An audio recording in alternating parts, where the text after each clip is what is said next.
ज्ञानानन्दमयं देवं निर्मलस्फटिकाकृतिम् आधारं सर्वविद्यानां हयग्रीवमुपास्महे।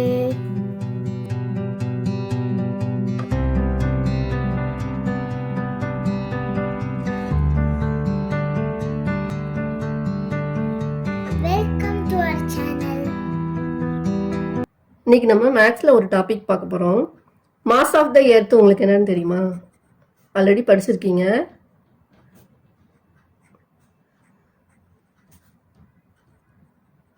Mass of the earth equal to 59722 zeros வரும்.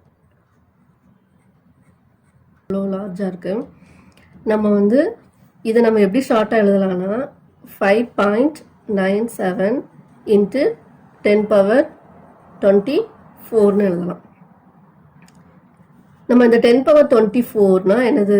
இதை நம்ம இன்னைக்கு படிக்க போகிறோம். Exponents and powers.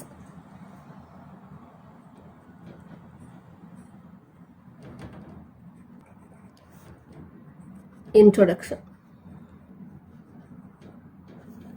எக்ஸ்பொனன்ட்ஸ் and powers அந்த டாபிக் தான் இன்னைக்கு பார்க்க போகிறோம். அதில் இன்ட்ரடக்ஷன் பார்க்க போகிறோம். இந்த 10 power 24 இருக்குது இல்லையா? அந்த 10 power 24ல் 10 பேஸ், 24 பவர்.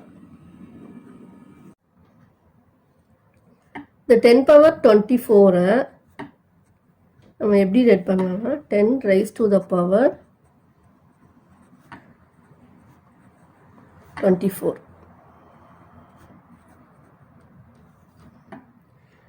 இந்த பவர்ஸை நம்ம பாசிட்டிவ் நம்பர்ஸில் தான் எழுதியிருக்கோம். இதில் நெகட்டிவ் நம்பர்ஸ்லையும் எழுதலாம். இப்போ 10 power -24 நம்ம எப்படி எழுதலாம்னா 1/10 power 24. இது எப்படின்னு பார்க்கலாம். இப்போ 10 power 3 எடுத்துக்கோங்க. 10 power 3 என்ன பண்ணுவோம்? 10 into 10 into 10 equal to 1000. அது மாதிரி 10 power 2 10 into 10 equal to 100. இதில் என்ன ஆகுது? ஒரு 0 ரெடியூஸ் ஆகுது. அதாவது ஒரு 10 ரெடியூஸ் ஆகுது. இப்போ அதே மாதிரி 10 power 1 எப்படி எழுதலாம்? 10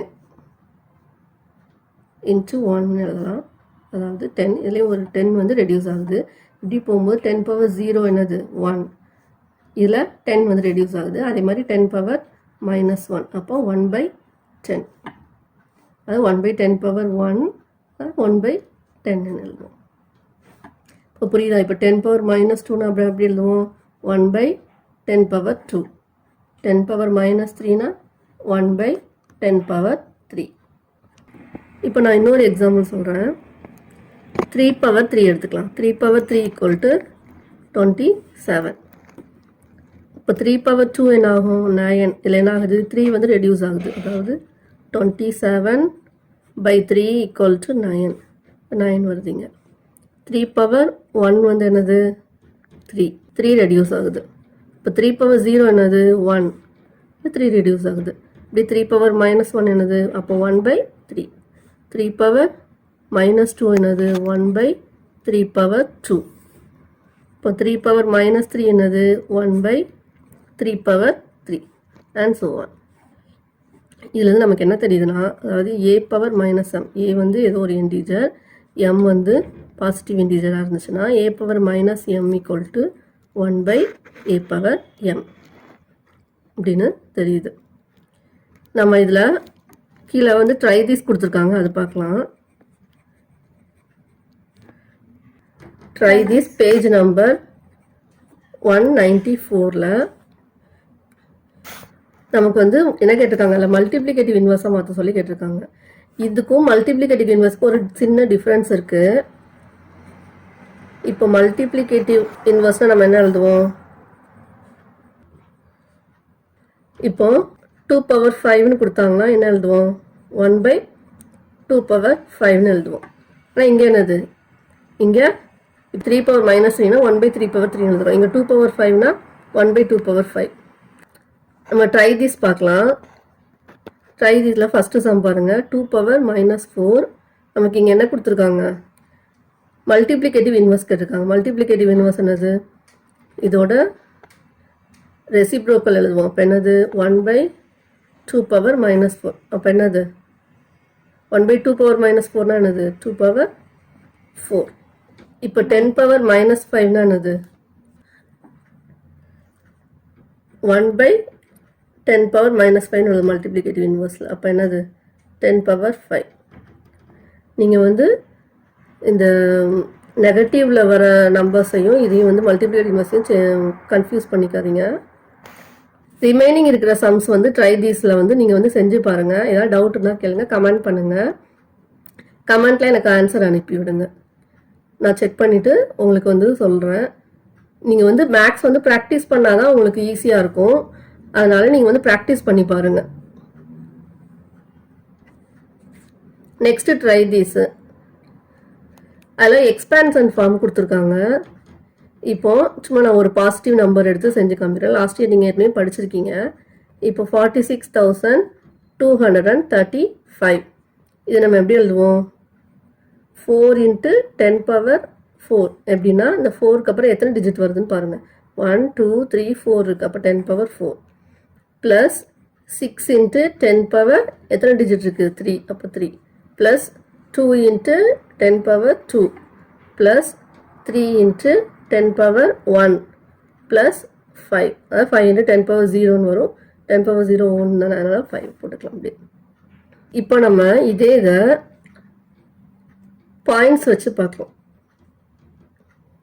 இப்போ 1025.63 இருக்குது. இதை நம்ம எப்படி எழுதலாம்? 1 × 10 பவர் 3, ஏன்னா என்னது 1க்கு அப்புறம் 3 டிஜிட்ஸ் இருக்குது, ப்ளஸ் 0 அப்படி போட்டுக்கலாம், ப்ளஸ் 2 × 10 பவர் 1 ப்ளஸ் 5 ப்ளஸ் இப்போ நம்ம பாயிண்ட்டுக்கு அப்புறம் வரது எப்படி எழுதலாம்? இதில் 6 × 1/10ன்னு எழுதலாம், ப்ளஸ் 3 × 1/10 பவர் 2. புரியுதா உங்களுக்கு? இதிலலாம் நம்ம என்ன எழுதணும்? 10 எழுதிட்டு இருந்தோம் பாசிட்டிவாக. இங்கே வந்து எதுனா பாயிண்ட்டுக்கு அப்புறம் நெகட்டிவ் ஆகும். அதனால் என்ன பண்ணுறோம்? அதை 1/10 1 பவர் 10 பவர் 2, அப்புறம் நெக்ஸ்ட் டிஜிட்லாம் வந்து 1/10 பவர் 3 அப்படி போய்கிட்டு இருக்கும். நெக்ஸ்ட்டு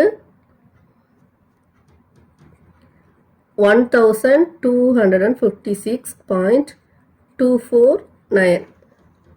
இது எப்படி எழுதலாம்னா 1 × 10 power 3 plus 2 × 10 power 2 plus 5 × 10 power 1 plus 6 × 10 power 0 plus இதுக்கப்புறம் எப்படி வரும் நீங்களே சொல்லுங்கள் பார்ப்போம். 2 × 1/10. ஓகே, நெக்ஸ்ட்டு எப்படி எழுதுவோம்? 4 × 1/10 பவர் 2 ப்ளஸ் 9 × 1/10 பவர் 3. இப்போ லாஸ் ஆஃப் எக்ஸ்போனன்ட்ஸ் பார்க்கலாம். சம் லாஸ் இருக்குது எக்ஸ்போனன்ட்ஸில். லாஸ்ட் இயர் வந்து நீங்கள் ஆல்ரெடி படிச்சிருக்கீங்க, அதை கொஞ்சம் ரீகால் பண்ணி பார்க்கலாம். ஃபஸ்ட்டுலாம் a power m × a power n, அதாவது anything power m multiplied by anything power n. வர வர பவர்ஸ் இருக்குது, பேஸ் மட்டும் சேமாக இருக்குது. இந்த மாதிரி இருந்துச்சுன்னா a பவர் அதே பேஸு, மல்டிப்ளிகேஷனுங்கிறதுனால இங்கே என்ன பண்ணணும்? பவர்ஸை ஆட் பண்ணணும். a power m plus n. இதே மாதிரி a power m divide a power n, அதாவது பேஸ் சேமு, பவர்ஸ் வந்து டிஃப்ரெண்ட். இந்த மாதிரி இருந்துச்சுன்னா a power m minus n, அதாவது மைனஸ் பண்ணணும். Third law a power 0 = 1. Anything power 0 வந்து 1. எவ்வளோ பெரிய நம்பராக இருந்தாலும் சரி, 1 lakh 1 crore அந்த மாதிரி எவ்வளோ பெரிய நம்பராக இருந்தாலும் பவர் 0 வந்துச்சுன்னா 1 தான்.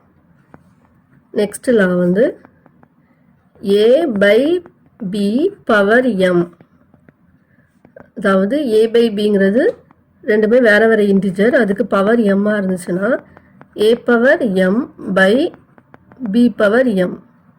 பேஸ் வந்து டிஃப்ரெண்ட்டாக இருக்குது, பட் பவர்ஸ் வந்து same.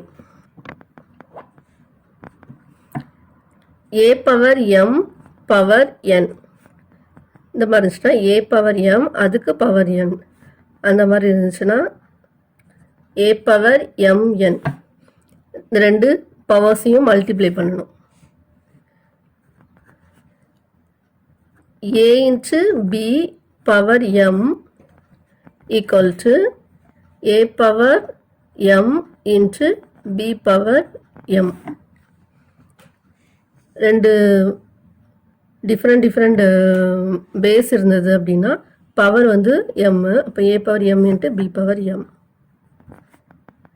a power minus m equal to 1 by a power m. இது ஆல்ரெடி நம்ம இப்போ பார்த்தோம்ல, அதான் a power minus m equal to 1 by a power m. அதுக்கு கீழே ட்ரை தீஸ் கொடுத்துருக்காங்க, அதோட சம்ஸ் பார்க்கலாம். Try these page 195. இல்லை first sum -2 power -3 into -2 power -4. அதாவது பேஸ் ரெண்டுமே -2 சேமாக இருக்குது, பவர்ஸ் டிஃப்ரெண்ட்டாக இருக்குது. இதுக்கு -2 பவர் -3 இருக்குது, நெகட்டிவில் இருக்குது. அப்போ நம்ம எப்போவுமே நெகட்டிவில் இருக்கிற பவர்ஸை எப்போவும் ஃபஸ்ட்டு பாசிட்டிவில் மாற்றிக்கணும். இதையும் மாற்றினா என்ன வரும்? 1 பை -2 பவர் 4. எந்த லா படி? a power minus m equal to 1 by a power m. எப்பவுமே ஒவ்வொரு ஸ்டெப்புக்கும் எந்த லா படி நீங்கள் செஞ்சுருக்கீங்கிறத கண்டிப்பாக எழுதணும், மென்ஷன் பண்ணிகிட்டே இருக்கணும் ஒவ்வொரு ஸ்டெப்லையும். 1 பை -2 பவர் 7 பேஸ் சேமாக இருக்குது. 3 + 4 இப்போ மல்டிப்ளிகேஷன் நம்ம என்ன பண்ணணும்? ஆட் பண்ணணும் பவர்ஸ். அப்போ 3 + 4 வந்து 7. எந்த லா படி? a power m into a power n equal to a power m plus n. p power 3 into p power -10 equal to p power 3 into, first இது நெகட்டிவ் பவர்ஸில் இருக்குது, அப்போ என்ன பண்ணணும்? பாசிட்டிவில் மாற்றணும். 1 பை p பவர் 10. எந்த லா படி? a power minus m equal to 1 by a power m. இது p by 3, p power 3 by p power 10 எழுதிக்கலாம். p பவர் 3 மைனஸ் 10 எந்த லா படி? a power m by a power n equal to a power m minus n. இப்போ என்ன எழுதுவோம்? p power minus 7. p power minus 7 1 by p power 7 எழுதலாம். a power minus m equal to 1 by a power m. இதெல்லாம் அப்படி எழுதலாம். Next sum 3 power 2 into 3 power -5 into 3 power 6. Base எல்லாம் சேமாக இருக்குது. நம்ம என்ன பண்ணலாம்? பவர்ஸ் எல்லாம் இப்போ ஆட் பண்ணலாம். 2 ப்ளஸ் -5. நம்ம எப்போவுமே வந்து என்ன பண்ணணும்? சைனோடு சேர்த்து எடுத்துக்கணும். பண்ணது a power m into a power n equal to a power m plus n. இப்போ 3 பவர் ஃபஸ்ட்டு பாசிட்டிவ் இன்டிஜர்லாம் ஆட் பண்ணுங்கள். 2 + 6 என்னது? 8. 8 மைனஸ் 5 இப்போ என்னது? 3. இப்போ 3 பவர் 3 தான் ஆன்சர். இந்த வீடியோவில் இன்ட்ரோடக்ஷனும் லாஸ் அதோட எக்ஸாம்பிள் பற்றி பார்த்தோம், ட்ரை தீஸ்லாம் பார்த்தோம். நெக்ஸ்ட் வீடியோவில் எக்ஸசைஸ் பார்க்கலாம். Thanks for watching.